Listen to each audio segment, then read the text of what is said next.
مجھے رونا بھی تو آتا نہیں ہائے ندامت سے۔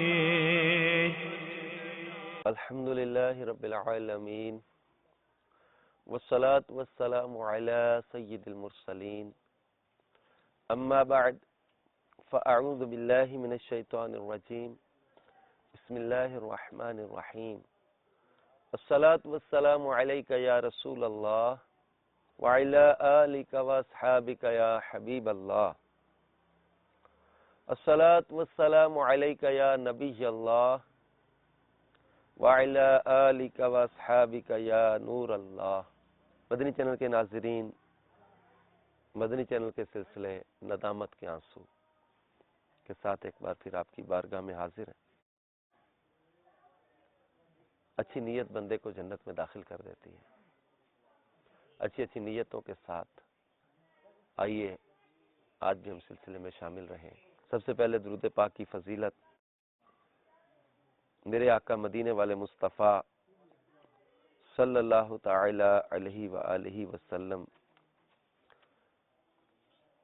کا فرمان علی شان ہے، جس کو حضرت سیدنا انس رضی اللہ تعالیٰ عنہ نے روایت کیا کہ پیارے آقا صلی اللہ تعالی علیہ وسلم نے فرمایا، جو مجھ پر جمعہ کی رات یا جمعہ کے دن ایک بار درود پاک پڑھتا ہے، اللہ عز و جل اس کی 100 اخروی حاجات اور 30 دنیاوی حاجات پوری فرماتا ہے،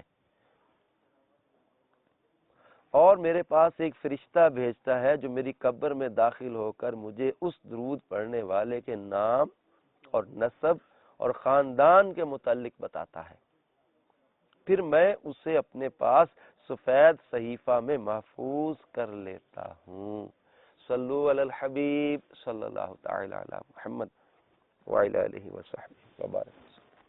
حضرت سیدنا ذوالنون مصری علیہ رحمت اللہ غنی فرماتے ہیں، ایک دن میرا دل کچھ بے چینی سی محسوس کر رہا تھا، چنانچہ میں دریائے نیل کے کنارے سیر کرنے کے لیے نکلا۔ میرے دل میں اسے عبور کرنے کا خیال آیا تو میں نے کشتی میں سوار ہو کر اپنا سر گھٹنوں میں چھپا لیا اور پھر نہ اٹھایا۔ جب کشتی دریا کے درمیان پہنچی تو میں نے اپنا سر گھٹنوں سے اٹھایا تو اپنی دائیں جانب ایک خوبصورت لڑکی دیکھی جس کی گود میں سارنگی پڑی ہوئی تھی، یہ ساز ہے گانے بجانے کے آلات میں۔ اس کے سامنے شراب اور دائیں جانب صاف ستھرے لباس میں ملبوس ایک خوبصورت نوجوان کھڑا تھا۔ میں نے دل میں کہا، اے نفس، تو 70 سال کی عبادت کے بعد بھی اس کشتی میں ایک ایسی شرابی قوم کے درمیان پھنس گیا ہے جو اعلانیہ اللہ عز و جل کی نافرمانی کرتی ہے۔ وہ لڑکی میری طرف متوجہ ہوئی اور بولی، اے بزرگ انسان، کیا آپ کچھ پینا چاہیں گے؟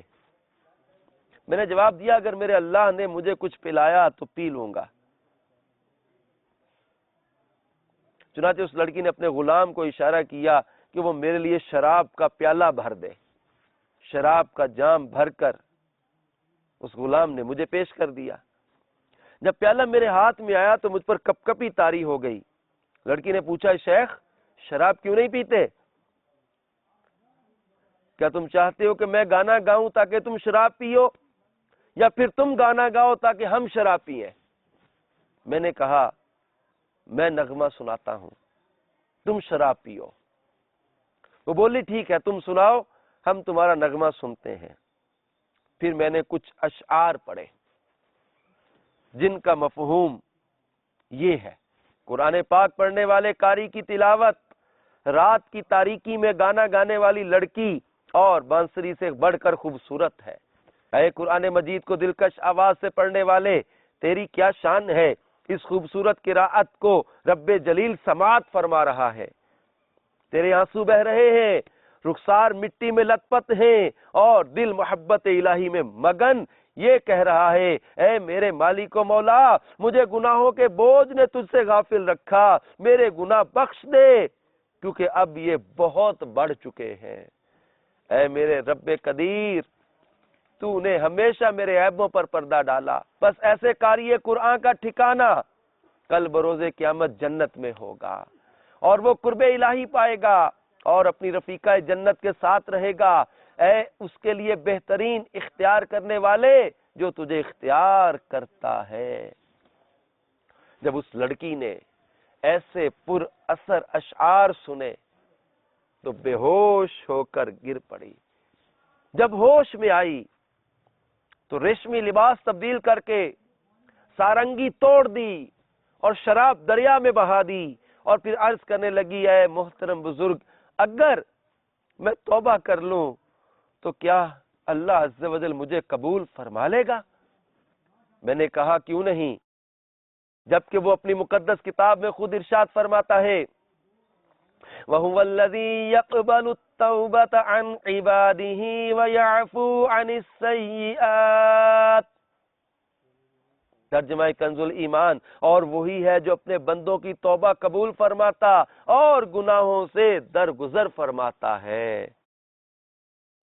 حضرت ذوالنون مصری نے جب یہ قرآن کی آیت پڑھی اس لڑکی کے سوال پر کہ اگر میں توبہ کروں تو کیا میرا رب مجھے قبول فرما لے گا، جب یہ قرآن کی آیت پڑھی کہ جس میں اللہ تعالیٰ فرماتا ہے اور وہی ہے جو اپنے بندوں کی توبہ قبول فرماتا اور گناہوں سے درگزر فرماتا ہے، پھر اس لڑکی نے اپنے چہرے سے نقاب ہٹایا اور کہنے لگی اے محترم بزرگ آپ میری اصلاح کا سبب بنے ہیں، لہذا اللہ کی بارگاہ میں میرے گزشتہ گناہوں کی معافی اور درگزر کا سوال کریں، آپ دعا کریں کہ اللہ مجھے معاف کر دے.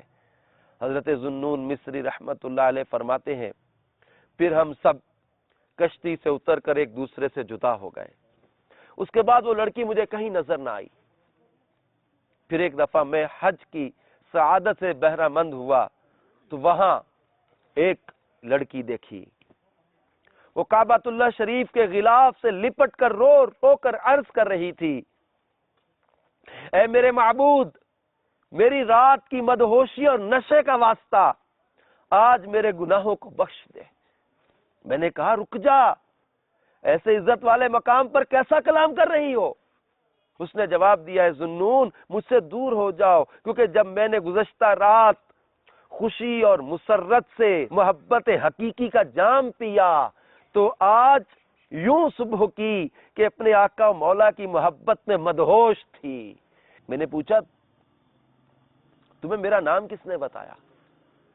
اب جب انہوں نے جا کر کہا کہ لڑکی تو یہ کیا مانگ رہی ہے، یہاں پر کیا دعا کر رہی ہے، تو اس نے جواب دیا ذوالنون مجھے نہ روک، میں نے محبت حقیقی کا جام پیا ہے. تو حضرت ذوالنون کو حیرت ہوئی کہ اس کو میرا نام کیسے پتا چلا. نے فرمایا تو میرا نام کیسے جانتی ہے؟ تو اس لڑکی نے کہا میں وہی لڑکی ہوں جو مصر کے دریائے نیل میں شراب اور ساز کے ساتھ کشتی میں سوار تھی، لیکن آپ کی نصیحت والی باتوں نے میرے دل پر اثر کیا. میں نے نادم ہو کر اپنے رب عز و جل سے معافی مانگی، میں نے توبہ کی. میں وہی لڑکی آج غلاف کعبہ سے لپٹ کر آج محبت الہی کا جام پینے کے بعد اپنے مولا کی محبت میں سرشار ہوں. میں نے پوچھا تمہارا وہ دنیاوی حسن و جمال اور وہ سب کہاں گیا؟ تو اس نے جواب میں کچھ اشعار پڑھے جن کا ترجمہ یہ ہے بچپن کی لذت گناہوں میں ختم ہو گئی اور اس کے بعد صرف افسوس سے پیشانی پکڑنا باقی رہ گیا اور سب حسن و جمال چلا گیا. میرے پاس کوئی ایسا عمل بھی نہیں جس کی وجہ سے بروز قیامت نجات کی امید کر سکوں. البتہ اللہ عز و جل سے حسن ظن کی دولت ہے اور اس میں میری نیت بالکل خالص ہے.